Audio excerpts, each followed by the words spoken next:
kumara iki mo hano muri kumara iki hano mwaje mu bitaro kumara iki?"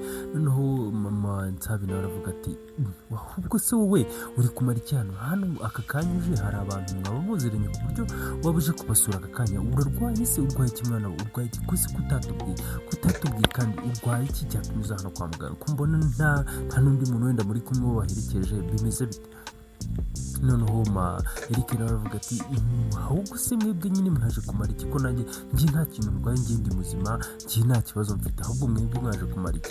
Noneho muganga nyine areba ukuntu bari guterana ba mwana aravuga ati "none se mwe muraziranye hagati yanyu?" Noneho mama Nsaba aravuga ati "yego uyu ni umwana wanjye niwe mwana mukuru aruta uyu nguyu Nsabi nyine niwe mukuru wa Nsabi niwe mwana wanjye wa mbere w'imfura." Muganga aravuga ati ati ubwo rero uyu muhungu niwe wazanye uriya mukobwa kwa muganga, niwe wazanye wa mukobwa Jane kwa muganga, niwe wamugonze nyine, niwe wamukoresheje nka agisida nyine n'uyu nguyu." Noneho impuza mama Nsaba aravuga ati "none se wowe na Jane mwahuriye he muziranye?" Noneho Eric aravuga ati "nta hantu tuziranye njye ndi mu nzira ndi gutembera ndi mu modoka mu kujya kumugeraho rero nafunze amafiri ashobora kuba yikanze agahita yikubita hasi ntabwo ndamenya ukuntu byagenze." Noneho Jane nyine nawe yakangutse aravuga ati "basi muri gutongana mupfiki noneho batuha umuntu ninde se ntawe nawe ntabwo azi umuntu wamuzanye kwa muganga." Noneho Eric aravuga ati "njyewe nyine ndi wa muntu wari uri mu modoka nigenda kugonze ubwo rero nakuzanye hano kwa muganga ariko se njye nta nubwo nari nabyumva ubundi mwebwe mwaje kumara iki hano uyu muntu muziranye he?" Noneho mama Nyambara avuga ati "ngaho basi mwicare mutuze nyine tugire ukuntu tubivuganaho tugire nyine tuba presente mumenyane." Noneho mama Nsaba aravuga ati "rero Jane uyu ni wa mwana wanjye mukuru wajyaga wumva nyine twakundaga kuvuga ni wa mwana wanjye Eric wari waragiye kwiga hanze nyine yagarutse vuba aha ngaha ati ahubwo ntunguwe no kuba ari we wakugonze cyangwa se ari we watumye uza hano." Noneho mama nako Eric aravuga ati "none se mama uyu mwana mwamutoye hehe nako mwamukuye hehe ku ngini ntabwo muzi nibwo bwa mbere nkimubona ntabwo muzi kwa Nyambo sinzi ko avukana na Nyambo sinzi ko ari n'uwacu nanjye ntabwo nari nabyumva." Noneho mama Nsaba aravuga ati "reka rero ibyo ngibyo ni inkuru ndende ntabwo twayiterera hano kwa muganga turaza kuba tuyivugaho turaza kuba tubiganiraho ibyo ni ibintu birebire turaza kuba tubivugaho cyane cyane ko noneho Jane ameze neza kandi nabo ari kuvuga ko akumbuye umwana wiwe ahubwo twajya kumureba twataha nyine akajya kureba umwana wiwe." Noneho Jane aravuga ati "mwamumfashije cyane ndi kumva nkumbuye umwana wanjye ndi kumva ngomba kujya kumureba aka kanya." Noneho ubwo ngubwo bahise bavuga ati "nta kibazo reka dutahe reka tujye mu rugo twese." Ubwo ngubwo ndakeka sisi turabanza kujya kwa Nyambo nyine kwa mama Nyambo tukareba ukuntu ibintu bimeze nyine tukabanza tukanaganira twari tunakumburanye natwe ntabwo twari duherutse kubona umwuzukuru wacu tugende tujye kumureba. Noneho Eric we byamucanze "umwuzukuru wanyu none se Nsabi yarabyaye se aka kanya nkaba ntabizi bimeze bite?" Noneho mama Nsabi cyangwa se mama wa Eric nyine abwira Eric aravuga ati "we tuza nyine amakuru ntabwo uyafite ariko uko byagenda kose uraza kugenda ubyumva." Noneho baravuga ati "ahubwo ubwo tujya kugenda gute ko twaje mu modoka yuzuye biragenda bite?" Noneho Eric aravuga ati "we nta kibazo njyewe imodoka yanjye harimo imyanya ubwo barashaka baraza tujyane nta kibazo ndakeka nyine na Jane nyine ubwo ngubwo yaza nkamugeza mu rugo cyane cyane ko ubwo mpazi nta kibazo." Ubwo rero baragiye Jane yemera ko agomba kujyana na Eric noneho abandi nabo bakagenda uko baje bari mu modoka uko baje cyane cyane ko imodoka yabo yari yuzuye. Ubwo ngubwo batwereka nyine Eric na Jane bari mu modoka imwe bari kugenda baganira. Noneho Eric aramubaza "none se bari abantu muziranye gute nyine muziranye gute?" Noneho Jane aramubwira ati "shano kuri kw'Imana nyine niba ari ababyeyi bawe ewana ni abantu beza pe ni abantu beza ufite mama mwiza nyine yanyemereye kumbera mama kandi nta kintu bivuyeho nta kintu nyine yaraje mfata aho ngaho nyine ku muhanda nyine yemera kumbera umubyeyi ati nyine sinzi nyine ikintu nabivuga. Noneho Eric aravuga ati akose imyaka ingahe yonyine maze muhise mumenyana gutya bikagera kuri uru rwego. Nyine Jen aramubwira ati we ntabwo wabimenya. Noneho Nsabe nyine nako Eric aramubwira ati none se uri kumva ushobora kuba wenda hari nk'ikintu ushaka nagenda nkakikugurira, cyane cyane ko nyine nanjye ndi gukora nk'umuntu watumye wenda ujya mu byago, ikintu ushaka ni iki nyine ku buryo nagenda nkakikugurira. Jen aramubwira ati oya nta kintu nshaka, ikintu nshaka akanya no kugenda nkabona umwana wanjye, nkabona ko nabona umwana wanjye. Ati ubwo rero nta kindi. Noneho Eric aramubwira ati byanga binoga rero ikintu utazi njyewe ndi umuganga nyine, kandi noneho am specialist nyine ku buryo nyine buri kimwe cyose nyine mba nkizi. Noneho njye ntabwo ari ukuvuga ngo wenda ndi dogiteri runaka, ni umusipesiyalisite nyine. Ati ubwo rero byanga binoga hari ibintu byinshi nagiye ncamo nyine bituma nyine menya kondisiyo y'umuntu. Ubu ngubu nyine ndabizi ko nyuma y'ibyakubayeho hari ibintu by'ibanze ukeneye. Ibyo by'ibanze rero tugomba kugenda tukabanza urukumva ushobora kuba hari kwikubita hasi kwawe hari byinshi byangiritsemo, cyangwa se ushobora gusanga wari byatewe n'isereri cyangwa se byatewe n'iki. Ati rero hari ibintu by'ibanze, hari amafu, hari imbuto ugomba kubanza kurya nyine kugira ngo ibintu bigende neza mu mubiri wawe. Ubwo rero ngiye kugenda nzikugurire nyine byanga binoga, kandi ugomba naho utazirya nonaha ariko ugomba kugenda ukazirya nyine, ugomba kuzibika ukagenda ukazirya.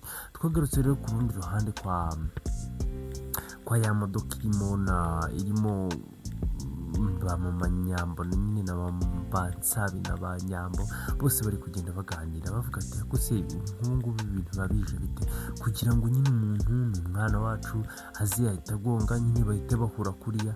Ati twe twumvaga ari nk'undi muntu, yaba undi muntu nari kumurya. Noneho mama Nyambo aravuga ati ariko umujinya wari ufite. Ati se ko umujinya wari ufite urangiye gute mu kanya gatoya? Noneho mama baramubwira ati oya none se ko nyine nsanze n'umwana wanjye nari kumukoraho iki se, nari kumukubita se? Hapi nyine nta kintu ari gukora. Ati nyine mbaye nkibona ko ari umwana wanjye nanone wagonze undi mwana wanjye, nyine numva nyine mbuze icyo nkora, nyine mfatiwemo hagati nyine. Ati nyine niko kuba umubyeyi bimera. Ati numvaga nyine ewana uwo muntu atari bunkire, ndi mu mushinje nkavuga ati amakosa yawe n'ibiki byose. Atari ko nyine nsanze nyine n'ubundi n'umwana wanjye wagonze undi mwana wanjye. Ati ubwo nyine nari mfite iki cyo kuvuga se ko kwari uguceceka. Ati nta kindi nari mfite cyo kuvuga. Noneho mama Nyambo aravuga ati cyakora ari ukuri kw'Imana, Imana ishimwe byibura wenda Jen ameze neza. Ati kuko noneho ntabwo nzi ukuntu byari kugenda, noneho nsigaye ngira ukuntu nkunda Jen nyine. Ati nsigaye mfite ukuntu mba numva mwitayeho cyane. Noneho Nyambo ahita avuga ati akumanuka gituma mfuha. Ati kugira ngo mfuhire Jen, ati ibiki n'ibiki ariko nanjye basi ubwo wajya umbwira ko ngewe nkunda. Ati noneho mama Nyambo ahita avuga ati akuze ubu yumva banyita mama Nyambo, wari wumva banyita mama Jen? Ati ni wowe wa mbere nyine, nubwo Jen nawe mukunda ariko nawe ndagukunda, subizi se uri umwana wanjye, uri byose byanjye tu. Noneho ngo batugara ku rundi ruhande mu rugo nyine kwa Nyambo, wa musaza nyine se wa Nyambo yaraje nyine yumva umwana ari kurira, aravuga ati kusi umwana buri kurira amasaha. Noneho asanga umukozi yamuteruye, umukozi yamwanze nyine, umwana yewana yamutereye hejuru. Noneho wa musaza aravuga ati kusi cyane cyagiye kiziba ahangaha nyine, ubundi mwagiye mukivana hano, mwagiye mukikireka kikajyana na nyina, kiba gisigara hano kimara iki nyine. We nyine ntabwo kuba Jen abamuhoma muri urwo rugo ntabwo bimushimisha na gato, ntabe na gato pe. Noneho umusaza aravuga ati njye ibingibi biba bindambiye, ikintu cyane kirwa gisakuza hano kigira ute. Ati nkajya mukireka kikajyana na nyina. Noneho umukozi aravuga ati twari kumureka akajyana na nyina se ko nyina ari kwa muganga, yagiye kwa muganga ko yaba yagisida kandi naho abandi bagiye kumureba. Noneho umusaza aravuga ati noneho se yakoze iki? Kandi noneho yakoze iki mu busazi bwe? Yakoze iki? ati uwo mukozi aramubwira ati n'imodoka yamugonze nta ariko batubwiye ko atari ibintu bikomeye cyane ndetse batubwiye ko mu kanya baraba bamucyuye nyine agataha ati byanga binogo ngubu bashobora no kuba bari hafi bagiye kugera hano. Noneho umugabo aravuga ati ibyo biramureba nyine ibyo biramureba ariko umwana yakomeje kurira cyane.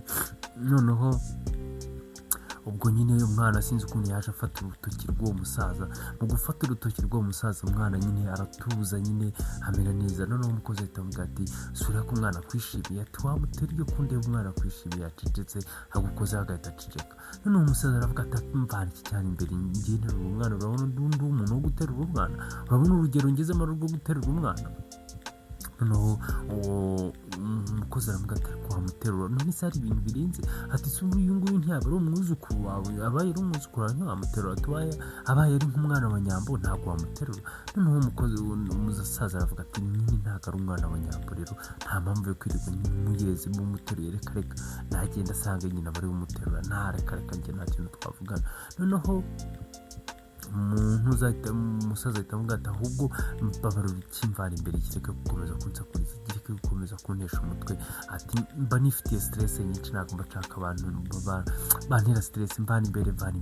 Noneho ubwo nyine tugaruka ku rundi ruhande nyine rero kwa Jane na wa muhungu nyine bari kugenda baganira. Umujama aramubwira ati niwe njye nitwa Eric, wese bakwita nde? Umukobwa aramubwira ati nitwa Jane, ati nyine nanjye nuko nguko mbona. Noneho Eric aramubwira ati nyine barani b'ababyeyi banjye kwa mama Nyambo, nyine ndabizi ko ubu ngubu wamaze kubimenya, bo turi inshuti magara, ni inshuti z'ababyeyi banjye, kandi ubwo inshuti z'ababyeyi banjye nanjye zitaziba inshuti zanjye nyine bisanzwe. Ati ubwo rero ndi kumva nawe rero aka kanya ubu ngubu wabaye inshuti kandi ikindi gihe icyo